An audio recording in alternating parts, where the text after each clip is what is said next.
Assalamualaikum warahmatullahi wabarakatuh. Halo semuanya, perkenalkan nama saya Meliana, NPM A1H021042, Prodi Pendidikan Jasmani.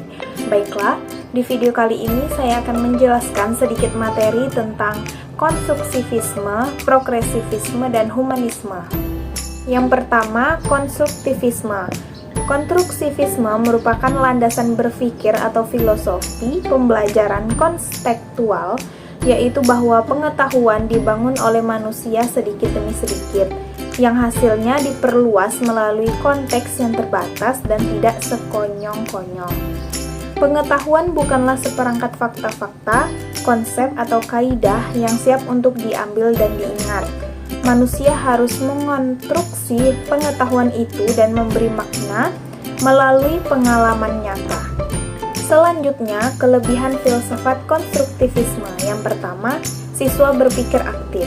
Dalam proses membina pengetahuan baru, murid berpikir untuk menyelesaikan masalah, mengembangkan ide, dan membuat keputusan. Yang kedua, paham.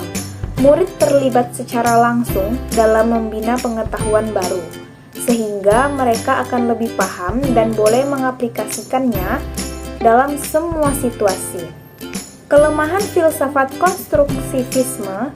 Yang pertama, dibutuhkan kemampuan guru dalam membantu siswa untuk aktif dan membangun atau mengkonstruksi pengetahuan siswa. Yang kedua, lembaga pendidikan atau sekolah masih belum bisa optimal menciptakan masyarakat pembelajar. Pendidikan masih banyak dipahami sebagai proses transfer pengetahuan semata dari guru ke siswa. Selanjutnya, progresivisme.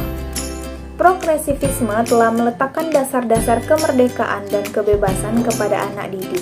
Filsafat progresivisme merupakan the liberal road of culture atau kebebasan mutlak menuju ke arah kebudayaan. Maksudnya, nilai-nilai yang dianut bersifat fleksibel terhadap perubahan, toleran, dan terbuka, sehingga menuntut untuk selalu maju bertindak secara konstruktif, inovatif, dan reformatif, aktif, serta dinamis.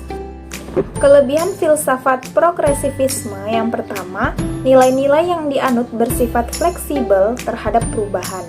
Yang kedua, toleran dan terbuka sehingga menuntut untuk selalu maju bertindak secara konstruktif, inovatif, dan reformatif, aktif, serta dinamis. Kelemahan filsafat progresivisme. Yang pertama, progresivisme terlampau menekankan pada pendidikan individu. Yang kedua, kelas sekolah progresif, artifisial atau dibuat-buat dan tidak wajar. Selanjutnya, humanisme. Humanisme berpandangan bahwa pendidikan berpusat pada subjek didik.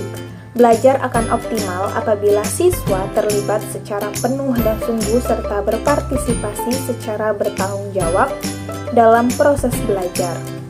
Proses pendidikan berpusat pada subjek didik. Dalam hal ini, peran guru dalam proses pendidikan sebagai fasilitator dan proses pembelajaran dalam konteks proses penemuan yang bersifat mandiri. Adapun juga kelebihan filsafat humanisme. Yang pertama, teori ini cocok untuk diterapkan dalam materi pembelajaran yang bersifat pembentukan kepribadian, hati nurani, perubahan sikap, dan analisis terhadap fenomena sosial. Yang kedua, menciptakan pembelajaran di mana siswa merasa senang bergairah, berinisiatif dalam belajar dan terjadi perubahan pola pikir, perilaku, dan sikap atas kemauan sendiri. Kelemahan filsafat humanisme. Yang pertama, siswa yang tidak mau memahami potensi dirinya akan ketinggalan dalam proses belajar. Yang kedua, terlalu memberi kebebasan pada siswa. Baiklah, mungkin ini yang bisa saya sampaikan.